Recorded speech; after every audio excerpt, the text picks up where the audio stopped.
Pushuesit që nuk kanë mundësi financiare për të pushuar në plazhet private kanë një alternativë, plazhin publik të Bashkisë së Vlorës.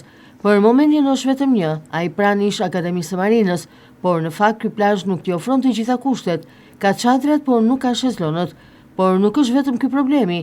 Në plazhet publike që menaxhon bashkia apo që janë pjesë e territorit të saj, ka edhe disa mangësi të tjera që lidhen me shërbimet, por përgjithsisht me higjienën dhe shëndetin e pushuesve, si dhe turistëve që i frekuentojnë ato. Duket se autoriteti kompetent për këtë është Drejtoria e Shëndetit Publik dhe Higjienës në Bashkinë e Vlorës, por edhe Inspektoriati i Shëndetit Publik. Që ky plazh publik të jetë funksional në të gjitha kushtet e nevojshme që kërkohen, nevojitet të ketë pastërti, ujë dhe tualete. Këto janë të rëndësishme apo shumë të domosdoshme për nevojat dhe shëndetin e pushuesve. Një tjetër shqetësim është edhe mungesa e rojeve bregdetare në plazhet publike të bashkisë.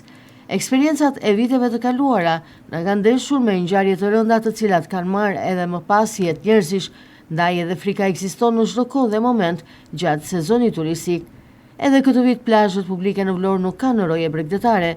Lind pyetja, kush mban përgjegjësinë nëse do të mbytet ndonjë person duke u larë në këto plazhe?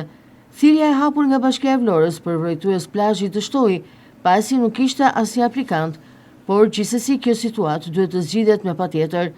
Pavarësisht se në Vlorë ekzistojnë qendra shëndetësore verore, ato janë shumë larg nga plazhet publike, ndaj del e nevojshme që të ketë qendra të stacionuara shëndetësore pranë këtyre plazheve, për çdo rast të mundshëm problematik që mund të shfaqet. Kështu pastërtia apo thënë ndryshe higjiena, sigurimi i ujit dhe tualeteve, vendosja e rojeve bregdetare dhe shërbimet shëndetësore janë nevojat më emergjente që duhet të plotësojnë infrastrukturën e shërbimeve që Bashkia e Vlorës duhet të ofrojë në këtë sezon turistik. Vlen të përshëndetet nisma për plazhet publike, por për të ofruar qytetarëve kushte, duhet të ketë edhe shumë shërbime të tjera që janë më së të nevojshme e që duhet të përmbushen jo vetëm për të patur një sezon turistik të suksesshëm, por edhe për të garantuar shëndetin e pushuesve dhe plazhistëve në plazhet publike në territorin e Bashkisë së Vlorës.